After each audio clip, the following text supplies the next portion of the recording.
everyone. So today's session is on vehicle modeling and control. It's going to be a very gentle introduction to this particular area on vehicle modeling and control. So there will be a mix of mechanical, electrical, mechatronics engineers participating this particular session, and I hope this particular topic would introduce some value on your understanding on both modeling and control. So what do I mean by modeling here? When I say modeling, many will think making a CAD kind of a model or making a so the structural representation of a particular mechanical object, or when we say vehicle here, so everybody will think that I'm going to make a model of a vehicle in a CAD or something else. But what do I mean by, or what the term modeling refers here is, so how do you represent the dynamics of a vehicle? So that's what I call it as modeling here. And how do I mathematically represent a particular dynamics of a vehicle? So what is mean by dynamics? So dynamics is a very interesting engineering branch that span across multiple fields like electrical, mechanical, chemical, electromechanical, and so on. So basically, it is about study of motion on any entity. So let it be the flow of uh, a charge in terms of electrical, or let's say a flow of a particle in terms of electrochemical, or in chemical, let's say a flow of an or a motion of an object um, for a force applied. So this is what we call it as dynamics. So in this session particularly, we are going to focus about the dynamics that's exhibited by a vehicle. So on a very large scale, if you consider vehicle dynamics encompasses of uh, three different motions. One is vehicle lateral motion, other one is vehicle longitudinal motion, and the last one is vehicle vertical motion. So in all this motion, how the load is interacting with the vehicle, how the driver is interacting with the vehicle, and how the external environment is interacting with the vehicle. So if you capture all this in a form of a mathematical representation, then what exactly you're doing is called as vehicle motion modeling or vehicle dynamics modeling, or roughly we can say that as vehicle modeling. Okay. So you can ask me, why should I have to do this vehicle modeling, or why should I have to capture a vehicle dynamics in this form of a model? It's very important to understand uh, this model is something which is going to help us in performing vehicle dynamic analysis. When I say dynamic analysis, it means we are going to study the transient and the steady state behavior of a vehicle. Okay, so let me try to cut down some jargon and give some simple example. So as what do I mean by transient and steady state in terms of a response? Let's take a simple example. We are setting up a room temperature or a desired temperature for an air condition. Let's say I'm setting up I'm reducing my AC temperature from 24 degree to 18 degree. So the time taken by the actual system to bring the room temperature to uh, 24 degree to 18 degree, or 18 degree to 24 degree, this is what we called as transient. And so if you take here is a very interesting graph. Let's say you're getting into a lift, and you are pressing floor number 4. So that is your input command, or in your desired input. You are expecting, or you want the lift to reach floor number 4, and lift takes, or the lift elevator has got its own inertia, and it takes certain amount of time to reach the desired state which you have commanded. So this time duration is what we called as transient time. So it's we do any dynamic analysis to study this transient behavior of that particular uh, subject under discussion. Let's say it's wide across all the examples that we have taken, but here, as far as this webinar is concerned, we will restrain our discussion only with the vehicle. Let's say if I study my vehicle motion on a longitudinal direction, on a vertical direction or on a lateral direction. So we are interested in studying the transient response as well as its steady state response. So steady state response starts exactly after when all the transient in the system gets over, or all the transient action was actually over. So if you see, if your lift is somewhere hung between floor number 3 and 4, uh, you could see that as a steady state error. It means you have reached a steady state, but still that is not your desired. And so what actually we quantify here is, are we really need this amount of transient time? Am I reducing my steady state error? So we do vehicle modeling and we perform vehicle dynamic analysis to completely study the transient and steady state behavior of a vehicle. So some of the examples that I have noted down for sake of understanding is, so setting up the desired temperature for an air condition and choosing a floor lift. So when you take an example of a vehicle, applying a desired amount of throttle pedal in a car to reach the required amount of velocity. So based on your system energy characteristics, you will end up in having multiple kinds of transient response. So this is what exactly we want to reduce. Let's say I'm studying a behavior of a system or a vehicle under its vertical axis. So in that case, my transient response would be like this. So my suspension system is exhibiting a lot of vibration, which I could see like this in the transient portion. I want my vibration should be isolated from my passengers. So here comes the next part. The main objective of vehicle modeling is to capture the dynamics and then perform dynamic analysis. So after doing the dynamic analysis study, so what I'm or why I'm interested in performing transient response and steady state response study, it's because I'm very much interested in controlling it. So there comes the second part of this title, vehicle modeling and control. So hope I have briefed the or I have justified the title for today's webinar. So vehicle modeling and control is it's although it's treated as different courses in engineering curriculum, it's a kind of a prolonged or version 1 and version 2 kind of a same course. So you are modeling something with the help of with understanding the dynamics and studying its response. Then you are trying to put your hands on controlling the response to reduce the transient behavior or to modify the transient behavior to reduce the steady state error. This is what you're going to do with the help of the control. So let me try to dig deeper into the term modeling. So when I say modeling again, here I refer it as mathematically formulating a differential equation which represents the dynamic behavior. So you take any or you boil down your system into a very simple subsystem. Then you try to understand its dynamic behavior and formulate that as a differential equation. So if you have done that, it gives you a very what do I say? It gives you a standard form where you can apply certain form of input and get its response. So here are some example what has to be modeled in the context of vehicle. So let me say for a vehicle powertrain, you can model engine or you can model a motor. For vehicle drivetrain, you can model the sequence of objects such as clutch, gearbox, and differential. And it's very important to model a longitudinal dynamics of a vehicle. When I say longitudinal dynamics, you need to have a differential equation, so which contains the variables spanning from throttle pedal to the wheel RPM.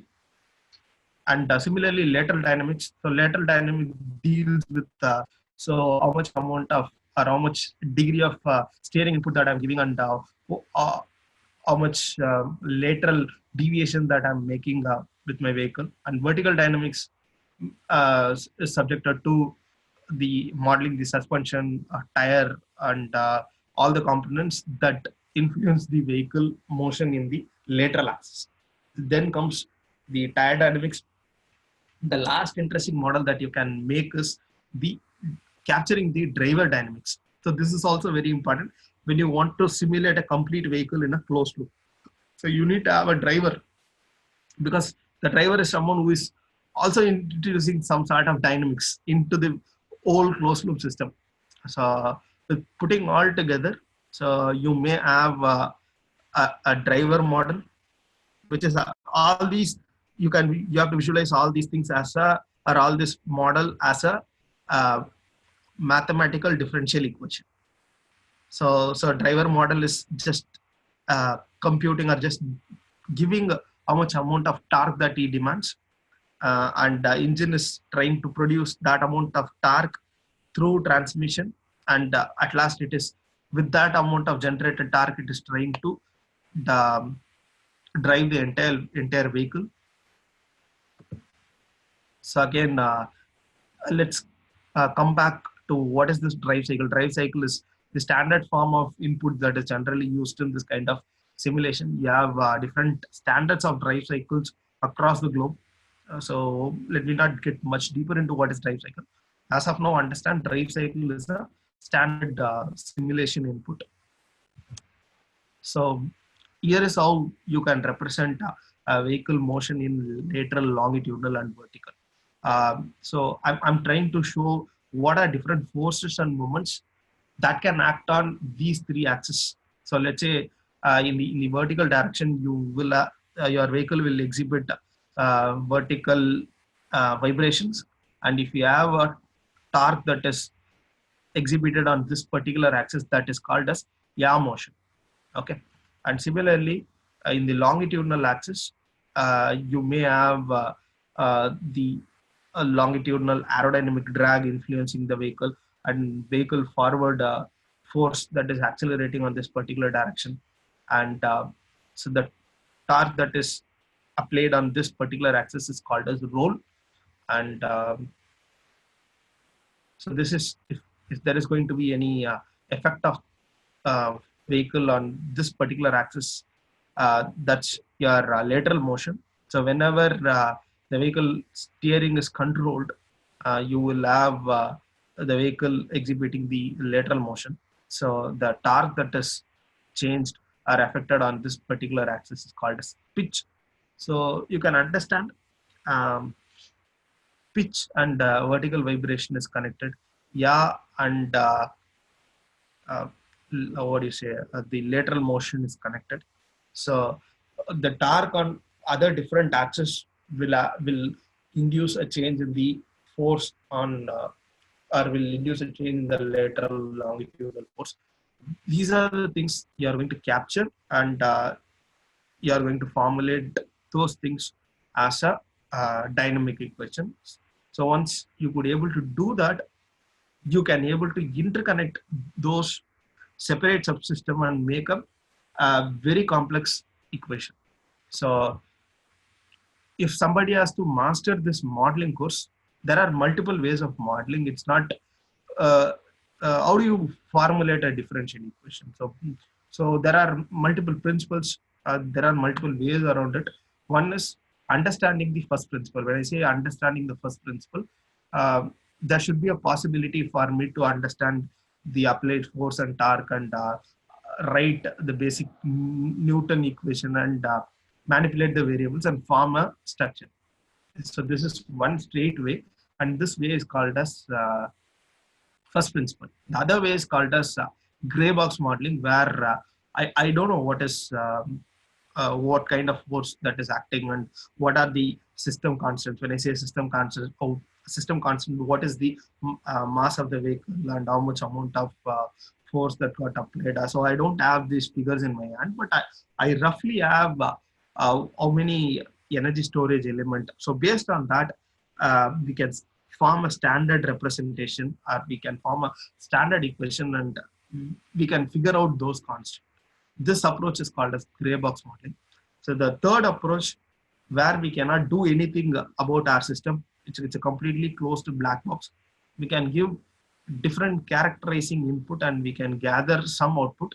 So this is completely a data-driven model where we relate the input and output by some statistical mechanisms or by algorithms like ANN, and we come up with a complete black box data-driven modeling. So uh, these are multiple ways of modeling, and after you model, we have to convert that model or we have to represent that model in such a way it is very easy for us to solve, as well as it is very easy for us to simulate. So there are different ways of representing the model that we have created or the differential equation that we have created.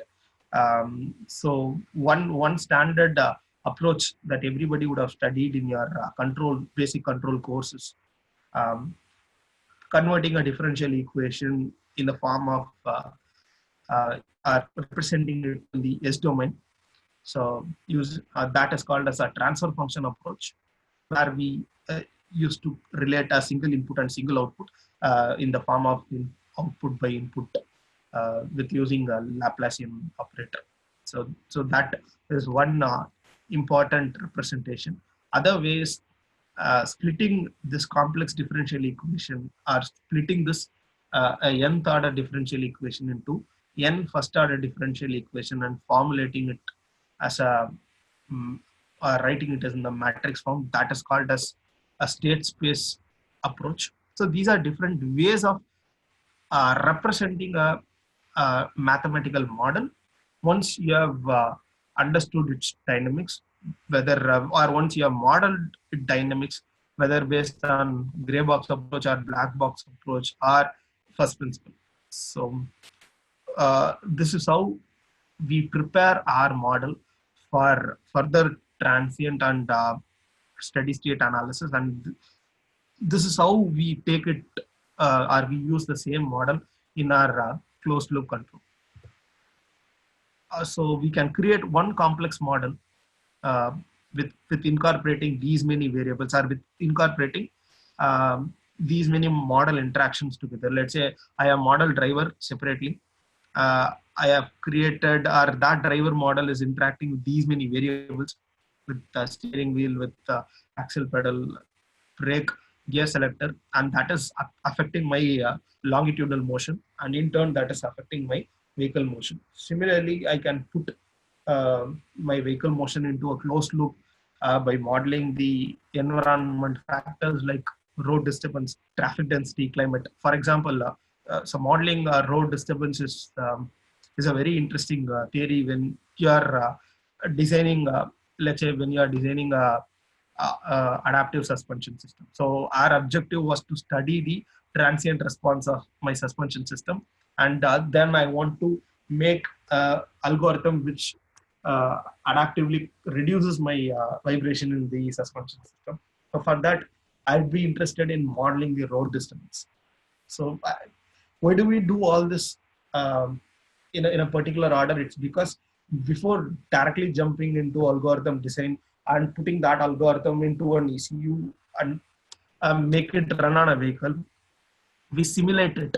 So that's the whole development process in any automotive mechatronic system, or in any automotive electronic system, or in any automotive ECU based system. You don't directly jump into algorithm development. So there are multiple phases which we will see in the later part of the same slides. So let me, I think I have given a very basic introduction about what is vehicle modeling. So let me dig more into the second part, the control system. So everybody would have seen this particular figure, but let me try to give my own definition and what exactly we would have missed in this particular closed loop figure. So in a simple terms, a feedback control system is actually helping us to perform some sort of uh, our system response should be our desired response, are helping us to achieve a desired response from our system which is under control.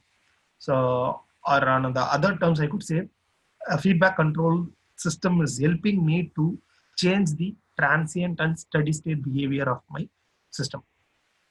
So if you could able to see the closed loop, a typical closed loop system will have a plant. When I say plant, so that is the system under control, and I could introduce some sort of excuse me, I could introduce some sort of change into that particular plant via an actuator, and so after introducing certain change, I can measure the response of that particular system with the help of a sensor, and I can take that sensor input into my electronic control unit, again where my where I compute my algorithm from the sensory input, and again I generate a signal which controls my actuator. So this is the whole process that is happening in any closed loop system. Along with my feedback input, the very other crucial input to my electronic control unit is the command input or the reference input. So this reference is nothing but what is my desire, what is my desired output that I expect. So usually, if you take any reference tracking system, so this is a very key input. Now we will try to mathematically identify or represent each of the component that you are seeing in this closed loop block. Let's say if you want to model the dynamic of any plant, you have to model that as a continuous time system. So I hope everybody is aware of what is a continuous time system. So a continuous time system is a system in which you have captured the output value for all the time instances. Okay. So it's very important to in your simulation, it's very important to represent your plant as a continuous time system. And your actuator sometime can be a discrete system or sometime can be a continuous time system. Let's say your actuator is a pedal or your actuator is a motor. Okay, so it can be represented in the continuous form. Sometimes your actuator may be a drive. If you are controlling a motor, your actuator can be a switch, can be a drive. Basically, it is modeled as a discrete time system. Okay, so what do I mean by hybrid or continuous? Hybrid means mix of continuous and discrete. So sometimes in plant, or we will model plant as a two system based on some condition. We will take the continuous system one or continuous system two. That's what I call it as IB. And mostly our sensor is modeled as a map or modeled as a linear algebraic equation. And our, the very important thing that we have to note is if you are in the closed loop simulation, if you are modeling your algorithm, it has to be modeled as uh, a discrete controller or discrete time system. Okay, so I hope everybody is clear what is continuous and what is discrete. So being a very basic point, I'm not getting into that particular area. So if you are doing a closed loop simulation for control development, you really have to keep this in mind. You should not or you should not. Many I have seen practically in many of our academic lab courses, we will model our PID controller as a continuous time system. So although it makes sense, not on a real time. So theoretically, you are studying how a PID controller works. So, but theoretically, when I speak like we are not going to flash a continuous time system into a electronic control unit. Obviously, it's going to be a discrete time program that is running on a PC. So with this understanding, let me give two different examples from vehicle. So I'm going to take two closed loop systems from automotive context. One is on a very larger scale, engine management system. So in that engine management system, there are multiple closed loop system. Let us take only the um, air fuel control. So let's assume you're driving a gasoline engine vehicle. So very important input is going to be how much amount of throttle pedal that the user is applying. That determines the torque demand. So based on my throttle pedal input, my MAF means mass airflow sensor. So that particular sensor is going to calculate how much amount of air is coming inside the engine. So accordingly, the engine control unit has to command or has to plan the amount of fuel to be injected into the engine. So one primary input that I've got, which is from my map sensor, other one is from my hack panel, and my engine control unit is basically a algorithm that is running on a digital hardware like a microcontroller. So it's ready, and it is going to or it is going to command my ignition system and my injection system and my fuel metering system to inject right amount of fuel and ignite at the right time. And the interesting part here is, again, I'm taking one more feedback, whether am I injected right amount of fuel. So that for that inference, again, we are using a oxygen sensor, zirconium dioxide based exhaust gas oxygen sensor at the engine exhaust side, and we are finding how much amount of unburned oxygen is there. So based on that, we are increasing the, or we are operating the engine into a rich mode or into a lean mode. So these divisions are based on engine stoichiometric terms. So as of now, just understand, if you don't know, lean is the mixture where the amount of air is more. Rich is the mixture where the amount of fuel is more than the desired quantity. So this is one simple example of a closed loop system. So as many multiple variables are involved, you can't just employ a very simple control logic here. So how do we model engines transient behavior? How do we model our actuator system? How do we model our sensor? How do we model the control algorithms? So collectively, these are all the things that is going to help us in studying the amount of fuel uh, that's getting injected in the vehicle. Okay, so let me proceed. Here is other example. Here is other example where I'm just considering a vehicle cruise control. So if you don't know what is this cruise control, let me just quickly give that by an example. So cruise control system is a system where we will have certain amount of desired speed, which is set as a reference input. Let's say I want my vehicle should not be exceeding a 60 kilometer per hour. So internally, this system will not allow the vehicle to cross that set speed, even though if the vehicle driver is applying more amount of throttle. So this kind of a system also involves a feedback and a reference input and a algorithm that is digitally executing on a particular hardware. So on a bigger scale, now I'm going to give my third example, where the vehicle modeling and control play a very significant role. So here I'm going to consider a complete autonomous vehicle which performs many actions in its software stack. So far in our early examples, we have taken only a subsystem or a portion of the system. But if you take a complete autonomous vehicle, it has a stack of software arrangement. One particular uh, part of that, or one particular subsystem of that particular stack is collecting online maps, and other module is responsible for performing all the camera related actions, so perceiving the environment, and doing some sort of localization, estimating the vehicle pose, estimating the vehicle velocity, estimating the vehicle position in the global map, and perceiving its entire object or its entire surroundings with the help of lidar, radar, cameras, identifying the obstacles. Then comes the next model, which is motion planner, where we generate a feasible smooth trajectory.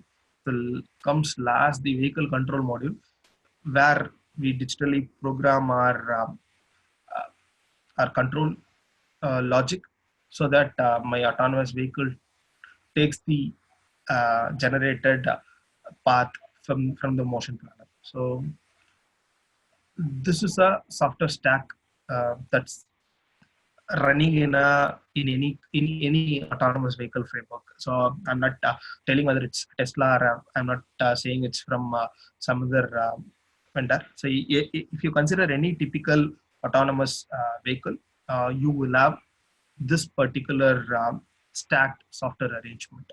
So if you want to design this kind of system, you have to model vehicle lateral and longitudinal dynamics, and you have to work on the controller. So where your reference input is coming from the motion planner unit. So, so here is a overall structure that I have arranged and what kind of algorithm that roughly goes into each of these modules. And so here our example is mainly intended to show this particular or where vehicle modeling and control plays a very significant areas in especially on localization modules, on motion planning module, on vehicle. So if you take the current trend in this kind of automotive control software development, so here is a very important input presented by John Deere on a MathWorks forum. So it's not very simple on the scale which we are imagining. We are not going to take one input and we are not going to control one output. So on a very bigger scale, there could be, if you consider a John Deere farm equipment, they roughly have around 2,300 electrical signals, and altogether they have 800 input and output pins. They use 20 plus controllers, and if you consider any hi-fi vehicle, they have 80 plus electronic control units, and around 400 features or 400 electronic features is incorporated in this kind of agricultural farm equipment. So what they term is they are designing they are building a vehicle plus a factory with a very complex electric and hydraulic control. So it's a very, very complex mechatronic system. So it's not going to be a single input, single output controller. It's not going to be a very simple system. So this is the current trend in automotive control software development. So hope I had made sense on what is vehicle modeling and why do we need to control it. We have seen certain example. Now we'll try to understand what is the real practical approach that is taken on the vehicle control algorithm development. Okay. So initially what they will do is they practice a very standard approach that's called as V modeling or a V model approach. So before starting with the V model approach, so they'll collect many they'll split the activity into module development and subsystem development. For each of the module, they collect all the research artifacts and they do exhaustive study on the literature that's available. And based on that, they'll be refining and they'll be planning the requirement for each of the module. Then they refine, then they write or they formulate the control problem, what exactly to be controlled, and how much amount of modeling is required, what are the important criteria that we have to model. And this goes in an iterative process. Then they perform control algorithm development. Then they do a simulation called as model in loop simulation that's represented as MIL. And then they arrive a decent performing control algorithm. They convert that control algorithm into application code. So parallelly, somebody would be working on this particular flow is on the application development, which is the final control algorithm that's going to be run on a hardware. And there is other approach. So you have to choose a sophisticated hardware to run this control algorithm in the required latency. And you have to integrate a base software, which is nothing but the microcontroller's basic device drivers. And then this control algorithm would be interacting with those base software and device drivers and will execute on that particular hardware. With putting all this base software and application code, they build a real application. So this real application is ported on to the real ECU and then tested. So during this whole process, they perform open loop simulation, model in loop simulation, controller in loop simulation, hardware in loop simulation. and at last vehicle in loop simulation. So these many phases of test is carried out. So if you see in the validation phase, as you go along the x-axis, your amount of accuracy of your algorithm will increases as you progress with the time. If you move along this y-axis, you could see the level of integration of your algorithm to the real system is increased. So to give a very simple example, let's say you are defining or you are designing an algorithm for adaptive cruise control system, and there is a scenario where this adaptive cruise control ECU has to interact with the engine management ECU. But these two projects are executed separately. So as you reach this particular phase, hardware in loop. So that is the time where both the real hardware of engine management system and adaptive cruise control were bought in and tested together. So till that phase, they may simulate the signal produced by the other ECU and will be testing it. So here I show the complete V cycle.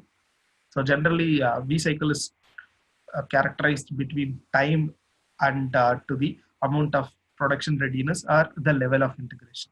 So if you see the y-axis, it is level of integration, and if you see the x-axis, it is time. So the process flow like this, or flows like this, starting from the function requirement, collecting the requirement, and writing down the specifications in terms of how much amount of steady state error I needed, how much amount of, if it's a control algorithm, and how much amount of transient time can I accommodate, and what is the latency of the system.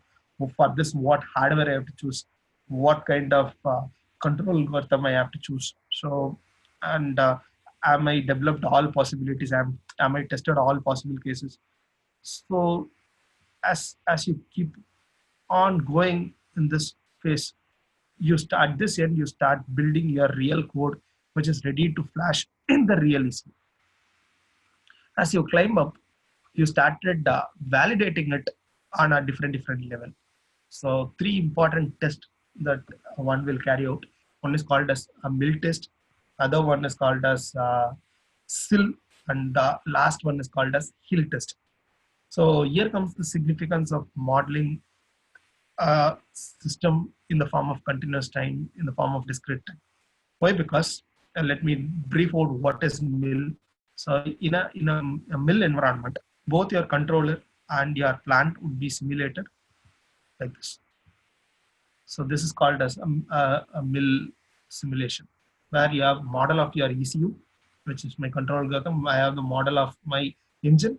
I simulate it. The entire simulation runs on my system. I see the response. This is called as mill simulation, whereas in the SIL simulation, my actual ECU model is converted into the actual target code. So here it could be a MATLAB model, whereas in this case, that MATLAB model is converted into a ECU target code. So now this engine model is interacting with the real code that is running, or it's a target code that is running on the PC, not on the ECU, real ECU. So that's a different phase that's called as processor in loop. I didn't bring it here to avoid confusion. So this particular loop arrangement is called a software in loop. Initially, after completing this test, we'll move on to this test to carry the to finalize the kind of data type that I can use in my codes, whether a particular variable should be declared as a int16 or should be declared as a int8. So all my code level optimization is performed and tested in this software in loop. Then at last it comes the hardware in loop. So if you see on the climbing right hand side, you will find after functional integration, we'll perform the hill testing. So in the hill testing, my engine model would be running in a real-time computer, and the output of real-time computer would be a real signal that would interact with the real ECU. So everything is real. The point here is I may not have the complete system, and this plant is running on a computer which is running in the real time. When I say in the real time, if the plant runs at a frequency of 10 kilohertz, even the real time system will also run in the same frequency. It means if a real system is producing output on every 10 millisecond, the real time simulation will also produce a real signal on every 10 millisecond. So that is, it's a other way of pulling my real ECU, so that the ECU will think the input is coming from the actual system, but it is a emulated system. So these are the different phases. There is another phase which is called as rapid control prototyping. Assume a scenario where you have an already working system and you want to introduce a new feature, or you have to bypass an existing feature and you have to overrate with a new feature. For that, this rapid control prototyping is used. And where the modeling and control design falls in this V cycle. The vehicle modeling and control is used in mill, hill, and controller design is used in mill and RCP phase. So what are things that I have to keep in my mind when building a model? So one is we have to create a very high fidelity model to identify many failures on the earliest stage.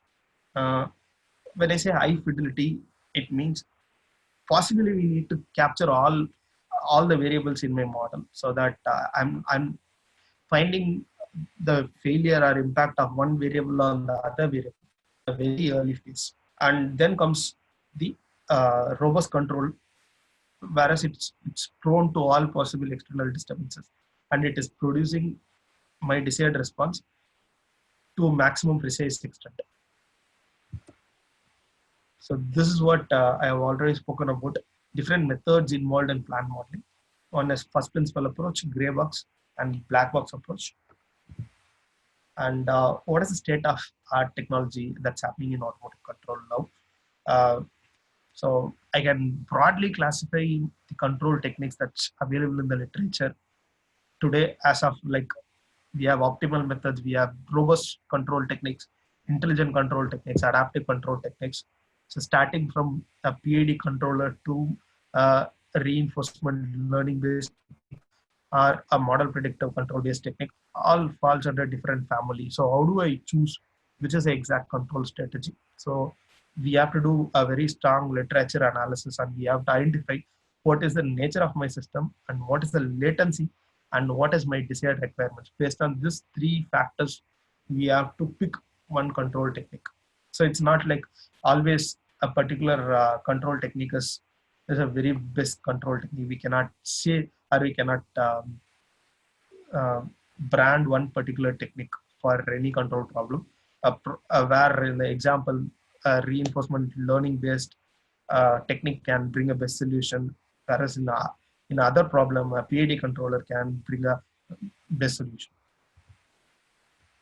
So what are the opportunities that is actually existing on this automotive software development? Who are the members at India are practicing this? So let me broadly classify the kind of opportunities into three categories. So no harm, so nobody is bigger than the other. So it's like I have just followed a certain supply chain pattern here. So OEM who is offering business to tier 1, and tier 1 who is acquiring some sort of service from tier 2. Here I have listed a number of companies who are working on many cutting edge trends and technology associated with automotive control. You could see some interesting names like NVIDIA, so who were seriously attempting on the hardware side of the autonomous driving or autonomous vehicle. And we have very large giants in India like MBRDI, Renault, Nissan, Tata Motors, JD Caterpillar, everybody is there. And almost all service suppliers were supplying some sort of tools or some sort of services to this tier 1 and tier 2. So the opportunity of this automotive control software development is very, very huge in India. And that's about the industry side. Coming to the academic side, always I would recommend control or studying control system is a very highly interdisciplinary and a very rewarding field. Why? Because one who masters the dynamics and control aspect theoretically as well as practically may end up in entering all these possible fields. You may enter into robotics, aero control, chemical process control, vehicle control, even electric drives control, and many new areas coming like time series analysis. So that's what we call it as financial control. So everything was possible. So one may ask a question like, what do we exactly missed when we took a academic course on a control system? So everybody who have done their bachelor's on School of Electrical, School of Mechanical, Electronics would have studied control engineering or modeling or dynamics in any of your fourth to sixth semester. So what do we exactly miss? So if you take any analytical or if you want to develop any of the analytical skill, so there are three approaches to it. One is problem formulation and problem solving, and last one is the solution inference. The challenge here, what we exactly wish to do here is we neither focus on problem formulation or inferring the solution. We spent all our energy in learning how to solve the problem. So, but in real time, how to solve the problem is taken care with the help of a tool, a computer, or software, or something else. So it's always a good practice to learn to emphasize more on problem formulation. So to prove my point, let's take this simple example. So everybody would have solved this problem to get a 8 or 12 mark in our third semester. So finding an inverse Laplace transformation problem. So something of this sort is given to us, and the question is to find the inverse Laplace transformation. So we apply the partial transformation. We use the table that we have studied to match the inverse Laplace. We figure out and we find a solution like this. Happily, everybody would have got up, or would have cleared up your third or fourth semester. But the challenge is we didn't infer what is this, and we didn't learn anything to formulate this particular given problem. So this is what, or maybe it's there, we didn't emphasize much on these two areas. So we should slightly shift our approach in learning or revisiting or something that we learned on dynamics and control to enhance ourselves, so that when we started practicing these skills in the real time, we need to emphasize more on problem formulation and solution inference.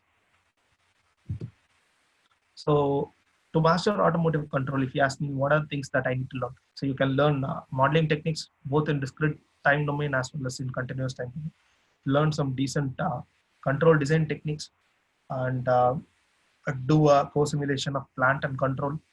So I have seen many members started learning automotive controls in this way. So they would have got a chance to work with a particular tool. They'll start with MATLAB. They'll start with the existing toolboxes of MATLAB. They'll try to crack that given example, and they'll figure out what is the control technique. At last, they can able to recreate and they can successfully able to simulate only that particular model. They cannot go further. So the actual approach should be going in this way. You have to focus more on the math fundas. Then you have to learn the modeling and control techniques, understand the theory and behind it. After that, you have to put your hands on practicing it. So the tool expertise will automatically come. Let's say there could be a vehicle dynamics expert without knowing a car maker. A car maker is a very famous tool that's used in market. There could be a person who had worked on car maker for 8 years or 12 years. You wouldn't have tried anything on Simulink library. So tool depends on what kind of projects that you work and to which organization you work and what kind of tool that they procure. So it all depends on your tool expertise. Is not a big deal or not a big matter here. You have to focus more on the aspects of math behind it and the control technique or the modeling stuff that really has to be understood. So with this, I end my presentation. So if you have any particular query, I think you can put on the chat box. So Yeah. thanks for your attention.